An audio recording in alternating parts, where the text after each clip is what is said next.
الحمد لله نحمده ونستعينه ونستغفره ونؤمن به ونتوكل عليه ونعوذ بالله من شرور أنفسنا ومن سيئات أعمالنا من يهده الله فلا مضل له ومن يضلله فلا هادي له وأشهد أن لا إله إلا الله وحده لا شريك له وأشهد أن سيدنا ونبينا ومولانا محمدًا عبده ورسوله أرسله بالحق بشيرا ونذيرا وداعيا إلى الله بإذنه وسراجا منيرا صلى الله تعالى عليه وعلى آله وأصحابه وأزواجه وذرياته وبارك وسلم تسليما كثيرا كثيرا أما بعد أعوذ بالله من الشيطان الرجيم بسم الله الرحمن الرحيم إن الله يأمر بالعدل والإحسان وإيتاء ذي القربى وينهى عن الفحشاء والمنكر والبغي يعظكم لعلكم تذكرون۔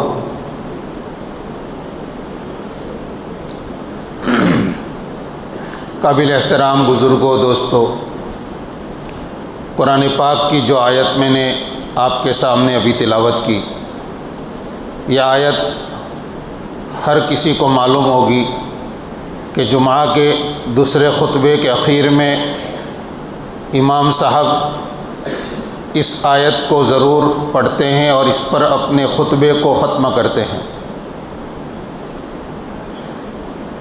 یہ آیت آج سے نہیں، تقریباً 1350 سال سے جمعہ اور عیدین کے دوسرے خطبے کا جزو بنائی گئی ہے۔ حضرت عمر ابن عبدالعزیز رحمۃ اللہ علیہ نے اس آیت کو خطبے کے اندر شامل فرمایا اور وہ ہمیشہ اپنے خطبے کے اندر اس کو پڑھتے تھے۔ اس آیت کو خطبے کے لیے منتخب کرنا عمر ابن عبدالعزیز رحمۃ اللہ علیہ کا، اور اس کے بعد ہمیشہ تمام خطبہ کا اس کو پکڑے رکھنا، یہ اتفاقاً نہیں ہے بلکہ ایک بہت بڑی وجہ اور عظیم مقصد کے تحت ہے۔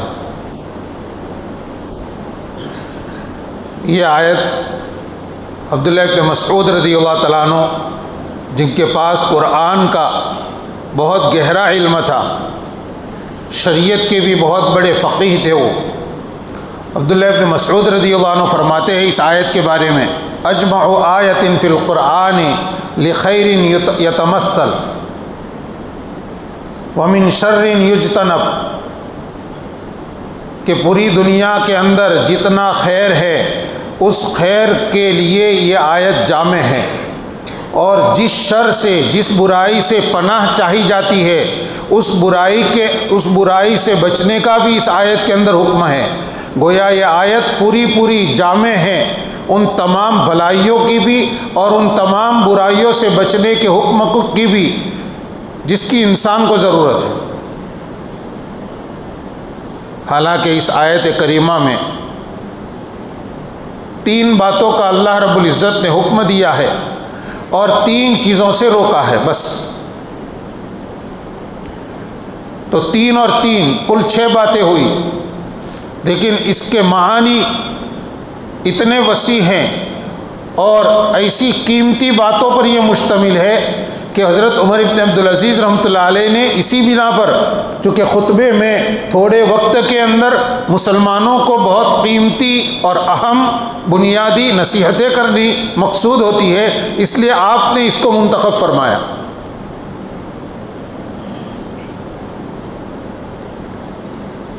حضرت عثمان ابن مظعون رضی اللہ تعالیٰ عنہ، جو حضور اکرم صلی اللہ علیہ وسلم کے رضاعی بھائی ہیں، فرماتے ہیں کہ مکے میں میرے دوست احباب اسلام لے آئے تو میں بھی ان کے اسلام لانے کی بنا پر میں نے بھی اسلام قبول کر لیا۔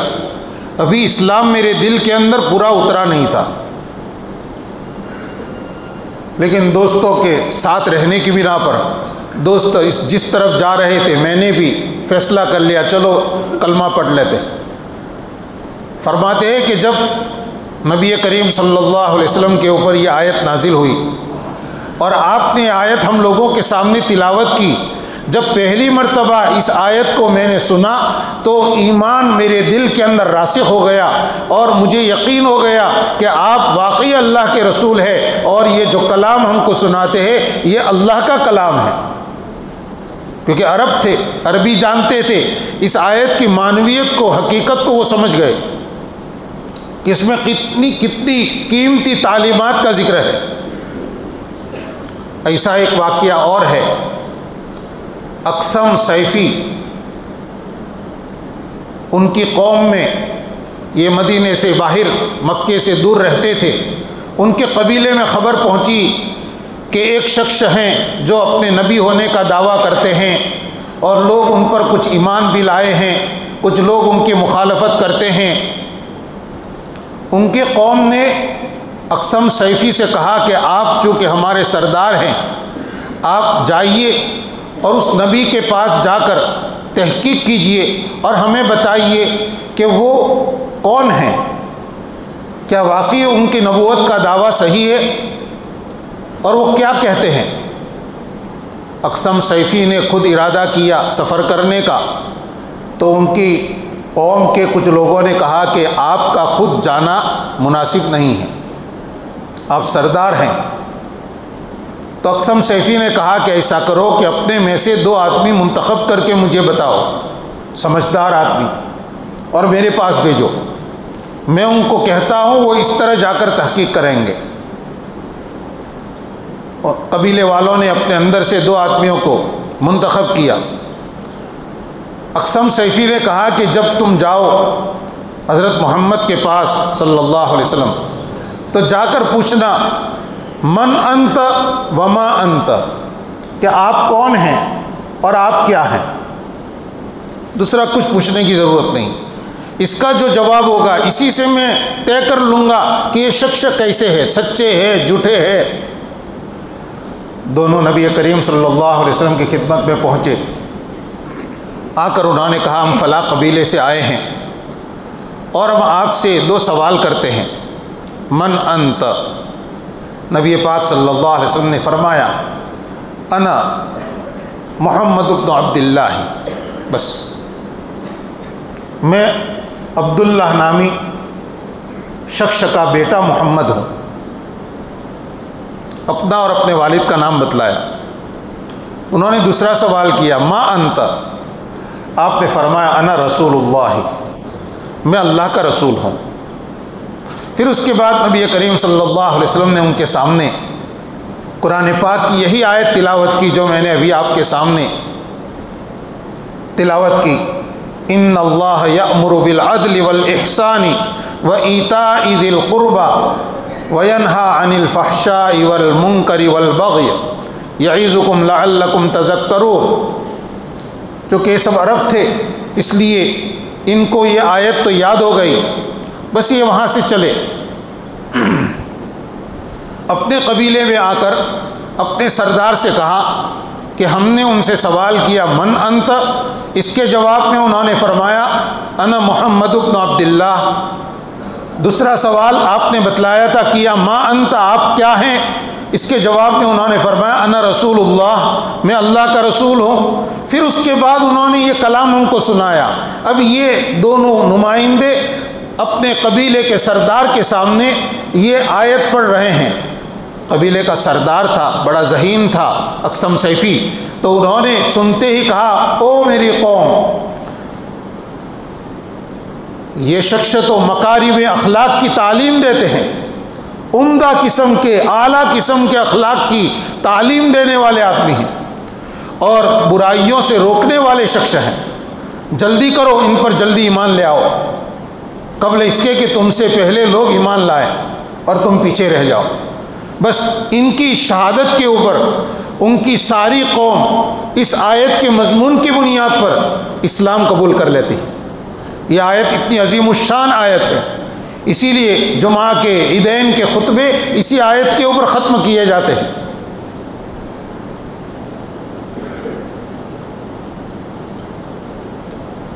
ولید ابن مغیرہ مشرکین میں سے تھا، مکے کے اندر حضور اکرم صلی اللہ علیہ وسلم کی دعوت کے باوجود ایمان نہیں لایا۔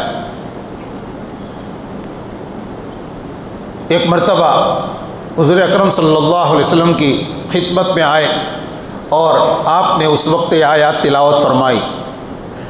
آپ کے سامنے تو کچھ نہیں بولا، لیکن اپنے دوستوں کی محفل میں جب گیا تو وہاں جا کر اس نے قرآن پاک کی اس آیت کے بارے میں اور اس آیت کی بنیاد پر پورے قرآن کے بارے میں اس نے کچھ گواہیاں دی۔ اس کے جملے آج بھی کتابوں میں لکھے ہوئے ہیں۔ اس نے کہا، ارے ان لہو حلاوتن، اس کلام میں تو بڑی مٹھاس ہے، وَإِنَّ عَلَيْهِ لَطَلَاوَةً، اس کے اندر تو بڑی خوشنمائی ہے، تراوٹ ہے، وَإِنَّ أَصْلَهُ لَمُورِقٌ، اس کلام کی جڑ اور تنے کے اوپر تو برگوبار آئیں گے، پتے لگیں گے، وَأَعْلَاهُ لَمُثْمِرٌ، اور اس کے اوپر پھل لگیں گے، وَمَا هُوَ بِقَوْلِ بشر، یہ کسی انسان کا کلام نہیں ہے۔ یہ اپنی دل کی بات اس نے اپنے دوستوں کے درمیان میں کہی، حالانکہ مشرک تھا۔ تحریک آزادی میں جن کا نام آتا ہے مولانا عبید اللہ سندھی، ہمارے حضرت شیخ الہند مولانا محمود حسن دیوبندی رحمۃ اللہ علیہ کے خاص شاگرد بھی اور ان کے دست راست تھے تحریک آزادی کے بہت سے اہم کاموں میں، چونکہ وہ حضرت شیخ الہند رحمۃ اللہ علیہ سے خاص طور پر مستفید ہوئے تھے، اس لیے وہ یہ سمجھتے تھے کہ پوری دنیا کی اصلاح اگر کرنے کا کوئی نظام بنانا ہو تو وہ نظام اس آیت کے اندر موجود ہے۔ ملک میں جب تحریک ریشمی رومال چل رہی تھی، اس وقت حضرت شیخ الہند رحمۃ اللہ علیہ نے ان کو بہت سی ذمہ داریاں لے کر ان کو بھیج دیا تھا افغانستان کی طرف۔ وہاں سے انہوں نے سفر کیا تھا روس کے ممالک، بہت سے اسلامی ملکوں کے بیچ میں انہوں نے سفر کر کے ان کو کہا تھا کہ پورے عالم کی، پوری دنیا کی اصلاح کا نظام میرے پاس موجود ہے اور وہ اس آیت کے اندر ہے، اور وہ اس کی تشریح کرتے لوگوں کو بتاتے تھے کہ اس کو قبول کرو۔ اس آیت میں جو بنیادیں بیان کی گئی ہے، اگر اس پر ہم سب آ گئے تو صرف ایک فرد کی نہیں، ایک قبیلے کی نہیں، ایک قوم کی نہیں، ایک ملک کی نہیں، پوری دنیا کے لوگوں کی اصلاح ہو جائے گی۔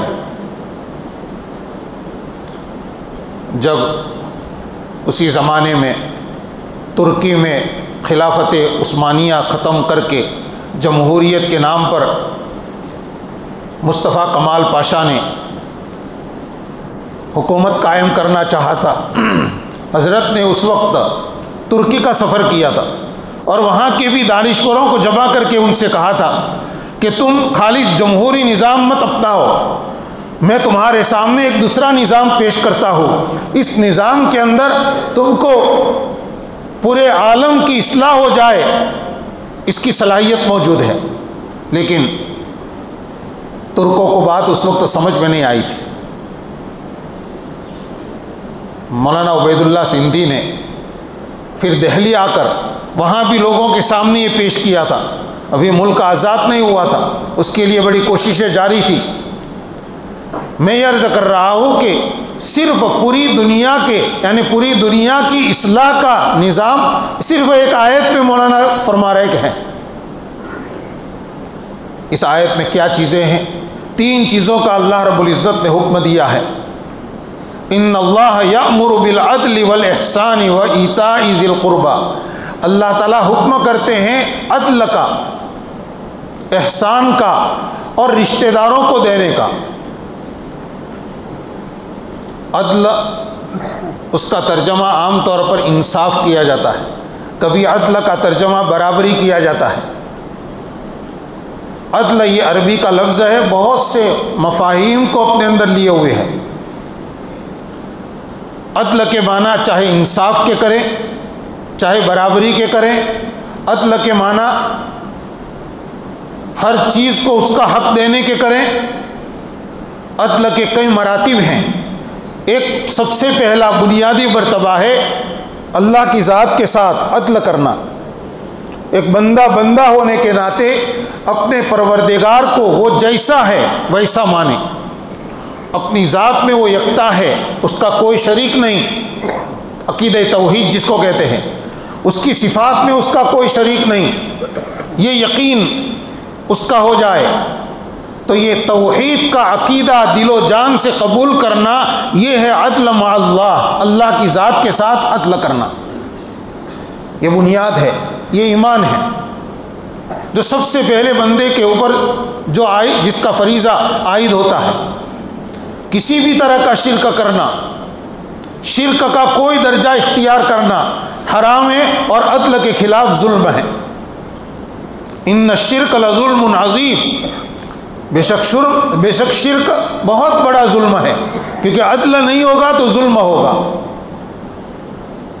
یہ حرام ہے اور عدل فرض ہے، بلکہ اول الفرائض، تمام فرائض میں سب سے پہلا فرض ہے توحید کا عقیدہ۔ عدل کا دوسرا درجہ ہے عدل مع نفسی، اپنی ذات کے ساتھ انصاف کرنا۔ آدمی اپنے معاملے میں انصاف کرے۔ ہم کو تعجب ہوگا کہ انصاف تو دوسروں کے ساتھ کیا جاتا ہے، اپنے ساتھ انصاف کیسے کریں گے؟ اپنے ساتھ انصاف کا مطلب یہ ہے کہ اپنی ذات کے ساتھ وہ کام نہ کرو جو آپ کے لیے جائز نہیں ہے اور آپ کے لیے جس کی اجازت نہیں ہے۔ بنیادی بات پہلے سمجھے کہ ہم اپنی ذات کے مالک نہیں ہیں۔ چاہے ہم کہتے ہیں یہ ہمارا بدن ہے، یہ ہمارا ہاتھ ہے، یہ ہمارے پاؤں ہیں، ہمارے بال ہیں، ہمارے ناخن ہیں، ہمارا خون ہے، اس کے ہم مالک نہیں ہیں۔ اللہ تعالیٰ نے اس کو پیدا کیا ہے اور اس سے ہم فائدہ اٹھا رہے ہیں۔ اسی لیے کسی آدمی کے لیے اپنے بدن کا کوئی عضو بیچنا جائز نہیں ہے۔ کسی کو حق نہیں کہ اپنا خون بیچے یا اپنا دانت بیچے، اپنے بال بیچے، اجازت نہیں اس کو، کیونکہ بیچا اس چیز کو جاتا ہے جس کا آدمی مالک ہوتا ہے، اور ہم اپنی چیز کے مالک ہے ہی نہیں، اپنی ہے لیکن ہم مالک نہیں ہیں۔ آپ اپنا کپڑا بیچ سکتے ہیں، آپ اپنا سامان بیچ سکتے ہیں، لیکن اپنے بدن کے کسی حصے کو بیچ نہیں سکتے۔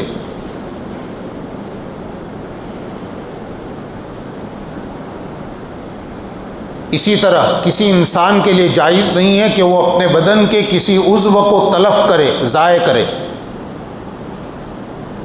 کوئی آدمی اپنے بدن کے کسی عضو کو معطل کرے، جان بوجھ کر سکھا دے ہوئے۔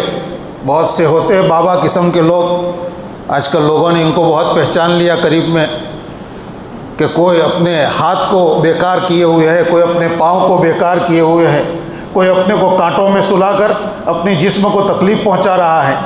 یہ ہے اپنے ذات کے ساتھ ظلم کرنا۔ شریعت اسلامیہ اس کی اجازت نہیں دیتی۔ آپ کو حق نہیں ہے کہ آپ اپنے ہاتھ کو اس کی رگوں کو سکھا دیں اور اس کو بیکار کریں۔ آپ کو حق نہیں کہ آپ اپنے آپ کو دھوپ میں کھڑا کر کے اور اپنی ذات کو تکلیف پہنچائے۔ ایسے مجاہدات کی شریعت نے اجازت نہیں دی۔ بہت سے لوگوں نے جو اسلام اور ایمان کے طریقوں سے کورے ہیں، انہوں نے اپنے تزکیے کے لیے اور اپنے آپ کو رذائل سے پاک کرنے کے لیے من گھڑت طریقے اختیار کیے ہیں، اپنے آپ کو تکلیف دینے کے اور مجاہدات اور ریاضات کے۔ اسلام میں اس کی اجازت نہیں۔ کچھ صحابہ کرام تھے جنہوں نے حضور اکرم صلی اللہ علیہ وسلم کی عبادتوں کو معلوم کر کے اپنی عبادت کی مقدار طے کرنا سوچا تھا۔ نبی پاک صلی اللہ علیہ وسلم کے دولت قدے پر تشریف لائے، جن میں عثمان ابن مظعون رضی اللہ عنہ بھی تھے، مقداد ابن الاسود تھے اور دوسرے صحابہ۔ ان کے دل و دماغ پر یہ بات سوار ہوئی کہ ہمیں اپنی عبادت کی سطح کچھ بڑھا دے وے۔ کتنی بڑھاوے؟ طے کیا کہ پہلے حضور پاک صلی اللہ علیہ وسلم کتنی عبادت کرتے ہیں معلوم کرتے ہیں۔ اب یہ بات تو ظاہر بات ہے، آپ کی رات کی تنہائی کی عبادت گھر میں ہوتی تھی، مکان میں ہوتی تھی، اس لیے اپنے آپ کے دولت قدے پر پہنچے، اور اس وقت آپ علیہ السلام گھر پر حاضر نہیں تھے۔ ازواج مطہرات سے انہوں نے سوال کیا کہ پیارے نبی صلی اللہ علیہ وسلم رات میں کتنی عبادت کرتے ہیں، آپ کتنا جاگتے ہیں، کتنا سوتے ہیں۔ ازواج مطہرات نے بتلایا کہ آپ رات کے آدھی رات یا 2/3 رات تک آرام فرماتے ہیں، آخری تہائی رات بچتی ہے تب آپ بیدار ہوتے ہیں اور تہجد پڑھتے ہیں۔ انہوں نے دوسرا سوال کیا کہ حضور پاک صلی اللہ علیہ وسلم نفل روزے کتنے رکھتے ہیں؟ ازواج مطہرات نے بتلایا کہ آپ علیہ السلام نفل روزے رکھتے بھی ہیں، چھوڑتے بھی ہیں، کوئی طے نہیں ہے کہ مہینے میں اتنے روزے رکھیں گے ہی، کبھی آپ مسلسل روزے چھوڑتے ہیں۔ تیسرا سوال کیا کہ آپ علیہ السلام اپنی ازواج کے ساتھ دل لگی اور ان سے ملتے جلتے ہیں کہ نہیں؟ ازواج مطہرات نے فرمایا کہ ہاں حضور ہمارے ساتھ اسی طرح رہتے جیسے دوسرے مرد اپنی بیویوں کے ساتھ رہتے ہیں۔ یہ حضرات وہیں کھڑے تھے، آپس میں انہوں نے مذاکرہ کیا اور یہ کہا کہ ہمارے لیے اتنی عبادت جتنی آپ علیہ السلام کی ازواج مطہرات نے بتلائی وہ تو ہمارے لیے کم ہے، ہمیں کچھ عبادت زیادہ کرنی چاہیے۔ وہیں ایک صحابی نے کہا میں رات بھر کبھی سوؤں گا نہیں، دوسرے نے کہا میں کبھی روزہ چھوڑوں گا نہیں، تیسرے نے کہا میں عورتوں سے نکاح ہی نہیں کروں گا۔ ازواج مطہرات نے ان کے یہ ارادے سن لیے جو طے کیا تھا، یہ حضرات چلے گئے۔ نبی کریم صلی اللہ علیہ وسلم گھر پر تشریف لائے، ازواج مطہرات نے بتلایا کہ عثمان ابن مظعون اور فلاں حضرات آئے تھے اور آپ کی عبادات کے متعلق پوچھ رہے تھے، ہم نے ان کو یہ بتایا اور انہوں نے یہ طے کیا۔ کوئی کہہ رہا تھا کہ میں کبھی رات کو سوؤں گا نہیں، کوئی کہہ رہا تھا کہ میں کبھی روزہ چھوڑوں گا نہیں، اور کوئی کہہ رہا تھا کہ میں کبھی عورتوں سے نکاح کروں گا نہیں۔ نبی کریم صلی اللہ علیہ وسلم نے صحابہ کرام کو مسجد نبوی میں عام صحابہ کے بیچ میں تقریر فرمائی اور آپ نے اس میں ایک بہت قیمتی اصول بتایا، وہی بات مجھے بھی بتانی ہے۔ آپ نے فرمایا سنو، میں عورتوں سے نکاح کرتا ہوں، میں روزہ رکھتا بھی ہوں، روزہ چھوڑتا بھی ہوں، میں رات کو سوتا بھی ہوں اور عبادت بھی کرتا ہوں۔ پھر آپ نے فرمایا یہ میرا طریقہ ہے، میرے طریقے سے جو اعراض کرے گا وہ میرا نہیں ہے۔ یہ فرما کر آپ نے ان صحابہ کرام کو بھی اور عام مسلمانوں کو ایک ضابطہ بتا دیا کہ عبادت کی اتنی مقدار اپنے اوپر لادنا کہ اپنے آپ کو تھکانا لازم آتا ہو، اس کی اجازت میں نہیں دیتا اور یہ میرا طریقہ نہیں ہے۔ کیونکہ آدمی اپنی بیوی بچوں کو چھوڑ کر اللہ کی عبادت کے لیے نکل پڑے، ان کے لیے کمانے کا کوئی نظام نہیں یا کوئی نکاح ہی نہ کرے، تو اس طرح سے سنیاسی بن جانا اسلام اس کی ترغیب نہیں دیتا۔ اسلام تو یہ کہتا ہے کہ بیوی بچوں کے بیچ میں رہو، ان کے حقوق پورے کرو اور ادھر اللہ کی عبادت بھی کرو۔ رات بھر جاگنا رمضان کی راتوں کے علاوہ آپ علیہ السلام کی زندگی میں نہیں ملے گا۔ کبھی آپ آدھی رات کے بعد بیدار ہوتے تھے، کبھی آخری تہائی رات باقی ہوتی تھی اور آپ بیدار ہوتے تھے، باقی سونا ہے۔ اس لیے کہ حضور پاک صلی اللہ علیہ وسلم قیامت تک کے انسانوں کے لیے نبی تھے، نمونہ تھے۔ اگر آپ رات بھر جاگ کر عبادت فرماتے تو لوگوں کے لیے آپ کی پیروی کرنا مشکل ہو جاتا۔ کتنا طبقہ وہ ہے جو دن بھر محنت مزدوری کرتا ہے، وہ کیسے پھر رات بھر آپ کی اقتدا کرتے ہوئے جاگ سکتا ہے؟ اس لیے رات کا ایک وقت جاگو اور ایک وقت آرام بھی کرو۔ ایک مرتبہ حضرت سلمان فارسی رضی اللہ عنہ اپنے دوست ابو الدرداء رضی اللہ عنہ کے گھر مہمان بنے۔ اس وقت پردے کے احکامات نازل نہیں ہوئے ہوں گے، تو انہوں نے دیکھا کہ ابو الدرداء رضی اللہ تعالیٰ عنہ کی بیوی بغیر زینت کے گھر میں گھوم رہی ہے۔ انہوں نے پوچھا بھی ابو الدرداء رضی اللہ عنہ کی بیوی سے، ام الدرداء سے، کیا بات ہے؟ تو اس عورت نے اشاروں میں کہا کہ تمہارے بھائی کو میری کوئی ضرورت ہی نہیں ہے، وہ تو روزانہ روزے سے رہتے ہیں دن بھر اور رات بھر کھڑے ہو کر عبادت کرتے ہیں، اس لیے میں زینت کس کے لیے کروں؟ ابو الدرداء حضرت سلمان فارسی رضی اللہ عنہ نے رات کا وقت ہوا، ابو الدرداء رضی اللہ عنہ حضرت سلمان رضی اللہ عنہ کے لیے بستر بچھا کر وہ مصلی پر کھڑے ہونے گئے، تو حضرت ابو الدرداء رضی اللہ عنہ فرمایا سو، ابھی مصلی پر نہیں جانا۔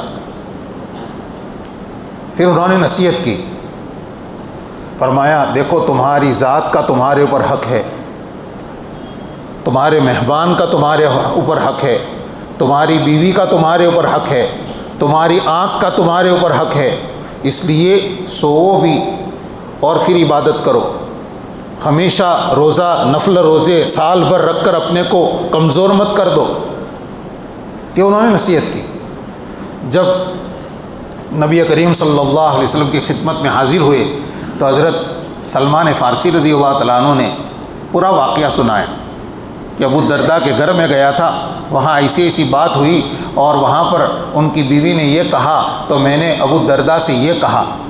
حضور اکرم صلی اللہ علیہ وسلم نے فرمایا صدق سلمان، سلمان نے سچ فرمایا، صحیح فرمایا۔ معلوم ہوا کہ اپنی ذات کو عبادتوں میں اور ریاضتوں میں اتنا تھکانا جو ہماری ہماری استطاعت سے بھی زیادہ ہو، اس کی اجازت یہ شریعت نہیں دیتی۔ اس کو کہتے ہیں عدل مع النفس، اپنی ذات کے ساتھ انصاف کرو، اپنے گھر والوں کے ساتھ انصاف کرنا، گھر والوں کے جتنے حقوق ہیں، بیوی کے، بچوں کے، بچیوں کے، ماں باپ ہے تو ماں باپ کے، گھر میں معذور بھائی بہن ہیں جو کما نہیں سکتے، اپاہج ہیں، تو ان کے جو حق ہمارے اوپر لازم ہوتے ہیں وہ پورے کرنا، اس معاملے میں ناانصافی نہ کرنا، یہ ہے اہل و عیال کے ساتھ عدل کرنا۔ اللہ تعالیٰ اس کا بھی حکم کرتے ہیں۔ دیکھیے پورا دین اس میں آ رہا ہے، حقوق کی ادائیگی، اپنی اولاد کے ساتھ عدل کرنا، اولاد کے درمیان میں اپنی ملکیت کو اپنی حیات میں تقسیم کرنے میں، عطیہ اور بخشش دینے میں اپنی مرضی سے نہیں، شریعت کے حکموں کے مطابق بخشش کرنا۔ شریعت کے اصول ہے، مرنے کے بعد بیٹے کو کتنا ملے گا، بیوی کو کتنا ملے گا اور بیٹی کو کتنا ملے گا، اولاد نہیں تو بھائی کو کتنا ملے گا، ماں کو کتنا ملے گا۔ شریعت نے یہ احکامات ایسے طے کر دیے، اس میں رد و بدل کی کسی کو اجازت نہیں۔ اور زندگی میں آدمی اپنی اولاد میں تقسیم کرنا چاہے اپنی پوری ملکیت یا ملکیت کا کچھ حصہ، تو اس کے بھی شریعت نے اصول بیان کیے ہیں۔ ان اصولوں پر تقسیم کرنا، اس سے ہٹ کر کیا تو یہ عدل کے خلاف ہوگا، ظلم ہوگا۔ ایک صحابی حضرت نعمان ابن بشیر رضی اللہ تعالیٰ عنہ حضور اکرم صلی اللہ علیہ وسلم کی خدمت میں حاضر ہوئے۔ ان کا ایک بیٹا تھا، اس کو لے کر اور عرض کیا کہ حضور میں نے اپنے اس بیٹے کو ایک غلام ہدیہ کیا ہے، اس کی ماں یہ کہتی ہے کہ میں نہیں مانوں گی جب تک حضور اکرم صلی اللہ علیہ وسلم کو اس پر گواہ نہ بناؤ، اس لیے آپ اس بخشش پر گواہ رہیے۔ نبی پاک صلی اللہ علیہ وسلم نے فرمایا تمہارے کتنے اولاد ہیں؟ انہوں نے کہا میرے اتنے لڑکے ہیں۔ آپ نے فرمایا کہ آپ نے اپنے تمام لڑکوں کو ایک ایک غلام ہدیہ دیا؟ حضرت نعمان رضی اللہ عنہ نے فرمایا کہ نہیں۔ آپ نے فرمایا پس میں ظلم پر گواہ نہیں بنتا، آپ اپنے دوسرے بیٹوں کو نہیں دے رہے، صرف ایک کو دے رہے ہیں، تو یہ ظلم ہے، یہ عدل کے خلاف ہے، اور اس پر آپ مجھے گواہ بنا رہے ہیں، میں نہیں بنوں گا۔ اس سے معلوم ہوا کہ کوئی کسی دستاویز پر، کسی وصیت نامے پر ہم کو ساکشی بناوے تو وہاں آدمی کو سوچ لینا چاہیے کہ اس کی وصیت شریعت کے مطابق بھی ہے یا نہیں، ویسے آدمی اس میں گواہ نہ بن جائے۔ مفتیان کرام سے مسائل پوچھیں، ہم کو وہ شرعی حدود بتائیں گے اور اس کے بعد ہمیں جو کرنا ہو کریں۔ اسی طرح سے اگر کسی کو اللہ تعالیٰ نے حاکم بنایا ہے، حکومت عطا فرمائی ہے، بادشاہ ہے یا کسی جگہ کا قاضی ہے، نہیں تو وہ اپنی برادری کا، وہ اپنی قوم کا یا اپنے خاندان کا بڑا ہے اور اس کے پاس لوگ اپنے معاملات لے کر آتے ہیں تاکہ وہ اس میں فیصلہ کرے، تو اس کے اوپر بھی ضروری ہے کہ یہاں پر فریقین کے درمیان، دونوں پکشوں کے درمیان وہ عدل اور انصاف کو سامنے رکھے۔ اور عدل اور انصاف شریعت بتلاتی ہے، شریعت کے قوانین زائد نہیں ہیں کہ آدمی سمجھے کہ شریعت تو الگ چیز ہے اور ہمارا فیصلہ الگ چیز ہے۔ نہیں، فیصلہ کرنے سے پہلے وہ شرعی اصول معلوم کرے، بلکہ شرعی قاضی جس کے پاس باقاعدہ علم ہوتا ہے وہ مفتی بننے کے ساتھ ساتھ وہ قضاء کی مستقل تدریب کرتا ہے۔ اس کے لیے بھی مسئلہ ہے کہ بعض مسائل کے اندر فیصلہ کرنے سے پہلے وہ مفتیان کرام سے یا اہل علم سے مشورہ کرے، جس کے پاس قضاء کا شرعی علم ہے، وہ بھی آزاد نہیں ہے۔ اس کے لیے ہے کہ وہ بعض فیصلے ہوتے ہیں بہت، جس کو ہم کہتے ہیں پیچیدہ، اٹپٹے، تو اس میں بصیرت کے ساتھ فیصلہ کرے، صرف کچھ قاعدے سامنے نہ رکھے، اور اس کے لیے ضرورت ہے تو مفتیان کرام کی، ضرورت ہے تو بڑے محقق علماء سے مشورہ کر کے اس کے بعد وہ فیصلہ کرے، تاکہ فیصلہ کرنے میں ظلم نہ ہو۔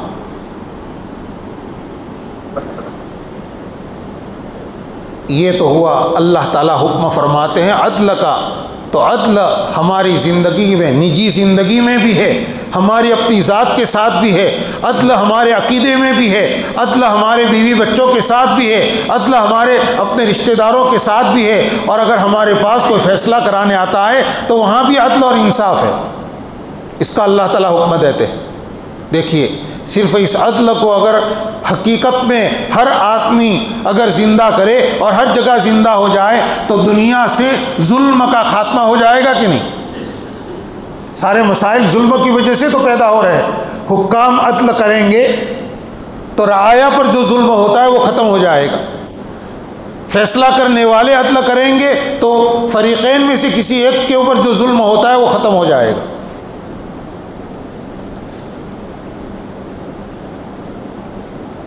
دوسری بات جس کا اللہ رب العزت نے حکم دیا ہے وہ ہے احسان۔ اللہ تعالیٰ احسان کا حکم دیتے ہیں۔ احسان کس کو کہتے ہیں؟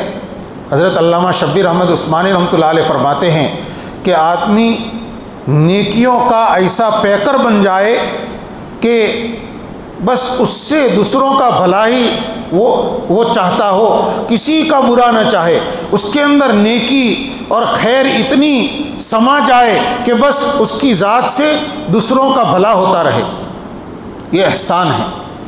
جس کے ساتھ معاملہ کرے گا اچھا ہی کرے گا، بولنا اس کا اچھا، اس کا کسی سے سوال کرنا اچھے طریقے پر، اس کا کسی کو کوئی پیغام پہنچانا اچھے طریقے پر، کسی سے بیع و شراء کرنا اچھے طریقے پر، ہبہ کرنا اچھے طریقے پر، کوئی معاملہ کرنا اچھے طریقے پر، بھلائی کا پیکر بن جائے۔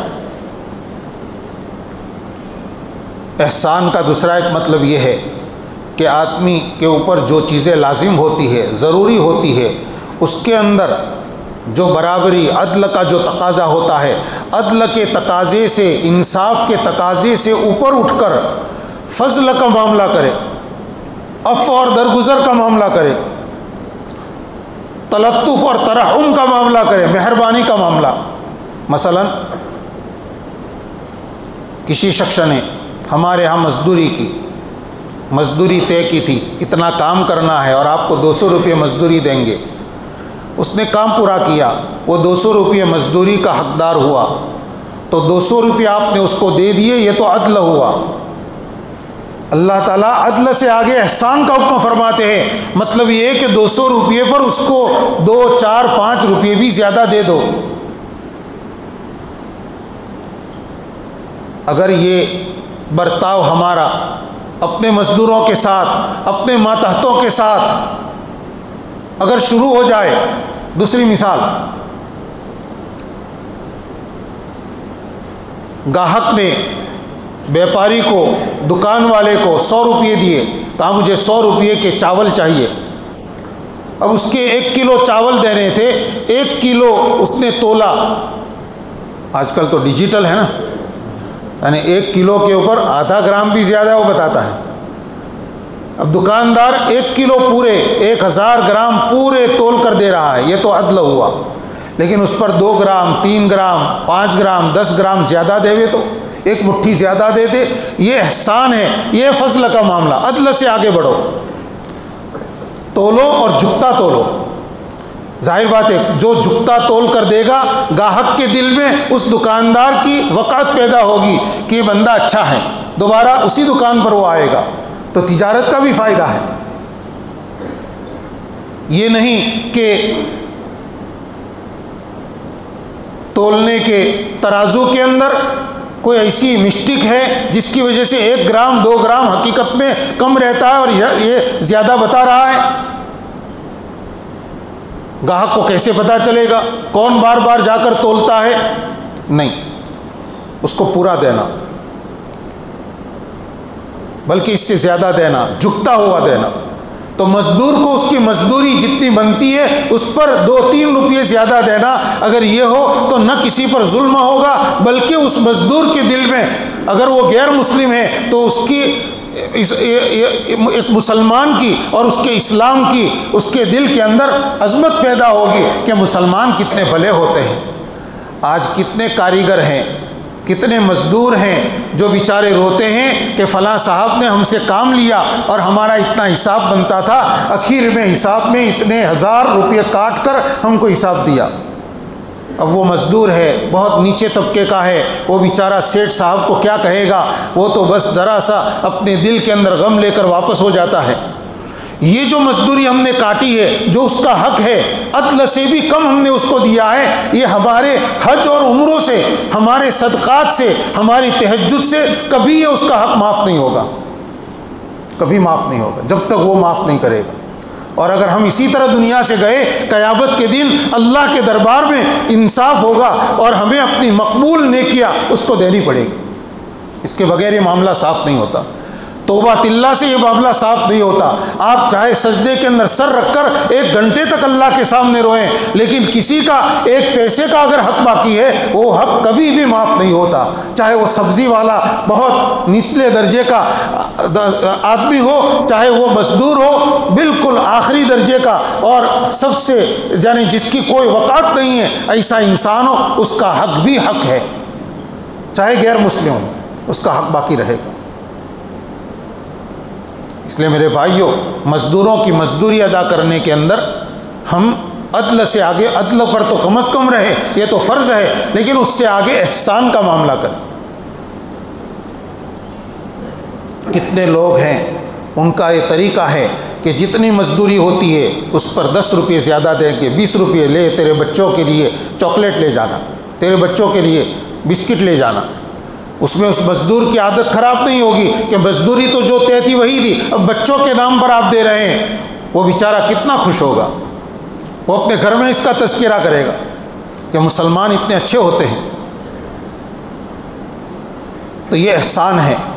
احسان کا ایک دوسرا مطلب یہ بھی بیان کیا گیا ہے کہ آدمی اپنے قول میں، اپنے عمل میں، اپنے اخلاق میں اچھائی لاوے. بولنے میں اچھائی، برتاؤ کرنے میں اچھائی، اپنے دل کے خیالات میں اچھائی، اپنی سوچ میں اچھائی، اپنے عمل میں اچھائی. اچھائی کا مطلب وہی شریعت کی تعلیمات کے مطابق وہ اچھائی ہم کو نبی کریم صلی اللہ علیہ وسلم کی زندگی سے ملتی ہے. حضور نے جو عملی نمونہ پیش کیا ہے اخلاق کا، جس کا کل تذکرہ ہوا تھا، خلق عظیم، وہ خلق عظیم ہم اپنے اندر پیدا کریں.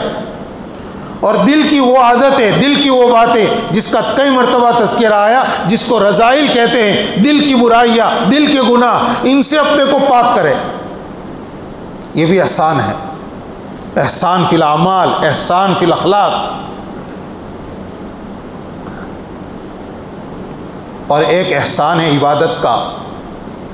عبادت میں احسان، اس کو موقع رہا تو کل انشاءاللہ بیان کریں کہ وہ بات لمبی ہو جائے گی کہ عبادت کے اندر احسان. اس طرح آدمی عبادت کرے، چاہے نماز ہو، روزہ ہو، تلاوت ہو، ذکر، تسبیح، دعا ہو، صدقہ کرے، جو بھی، کہ میرا اللہ مجھے دیکھ رہا ہے اور میں کر رہا ہوں. یہ جو ہم کو بہت مرتبہ پریشانی ہوتی ہے، خیالات آتے ہیں کہ ریاکاری کا شبہ ہو رہا ہے اور کبھی یہ کہ شہرت کا شبہ ہو رہا ہے. ان تمام کا علاج یہ ہے کہ جو عمل ہم کر رہے ہیں، ارادہ کرتے وقت اور نیت کرتے وقت دل میں یہ بات اپنے اختیار سے بٹھا دو کہ میں جو کر رہا ہوں اللہ دیکھ رہے ہیں، اس کو دکھانے کے لیے کر رہا ہوں. اب اس کے بعد ہزاروں خیالات آئیں گے، وہ وساوس ہے، ان کا کوئی اعتبار نہیں ہے. آپ کی نماز صرف اللہ کے لیے ہو گئی، کیونکہ آپ نے اس کے اوپر یہ عنوان لگا دیا، اپنے اختیار سے، اپنے قصد سے یہ طے کر لیا کہ میں اللہ کے لیے 2 رکعت پڑھ رہا ہوں. میں اللہ کے لیے روزہ رکھ رہا ہوں. اب دوسرے جو خیالات آئیں گے وہ خیالات ہے، وساوس ہے، ان کی وجہ سے ہماری عبادت انشاءاللہ خراب نہیں ہوگی. عبادت ایسے کرو جیسے تم اللہ کو دیکھ رہے ہو. حضرت جبرائیل ایک مرتبہ انسانی شکل میں آئے تھے حضور اکرم صلی اللہ علیہ وسلم کی زندگی کے آخری دور میں، اور آ کر انہوں نے کچھ سوالات کیے تھے، 5 سوال کیے تھے. حدیث جبرائیل مشہور ہے. ان میں تیسرا سوال تھا عمل احسان. حضور بتائیے احسان کس کو کہتے ہیں؟ پہلا سوال تھا ایمان کس کو کہتے ہیں؟ نبی کریم صلی اللہ علیہ وسلم نے ایمان کی حقیقت سنائی. صحابہ کو سنانا مقصود تھا، وہ سائل بن کر آئے تھے انسانی شکل میں. دوسرا سوال کیا تھا اسلام کس کو کہتے ہیں؟ نبی کریم صلی اللہ علیہ وسلم نے اسلام کے جواب میں اسلام کے ارکان بیان فرمائے، شہادت، نماز، روزہ، زکوٰۃ، حج. تیسرا سوال انہوں نے کیا تھا اخبرنی عن الاحسان، ہمیں احسان کے بارے میں بتائیے. شارحین نے لکھا ہے کہ ایمان اور اسلام کے بعد احسان کا سوال یہ بتلانے کے لیے تھا کہ آدمی کا ایمان لے آنا اور مسلمان ہو جانا، ارکان اسلام کو ادا کرنا اتنا کافی نہیں ہے، بلکہ مومن ہونے کے ساتھ، مسلمان ہونے کے ساتھ اپنے تمام کاموں کے اندر مقام احسان پر پہنچنا ضروری ہے. یہ مطلوب ہے، اس کی کوشش زندگی پر کرنا ضروری ہے کہ میں نماز پڑھ رہا ہوں، نمازی بن گیا، لیکن میری نماز میں احسان ہے کہ نہیں؟ میں تلاوت کر رہا ہوں، پابندی سے کر رہا ہوں، لیکن میری تلاوت میں احسان ہے کہ نہیں؟ اس لیے تیسرا سوال یہ کیا. گویا تمام اعمال کی روح ہے احسان. اعمال میں خوبی، اعمال میں حقیقت اور جان اسی احسان سے پیدا ہوتی ہے.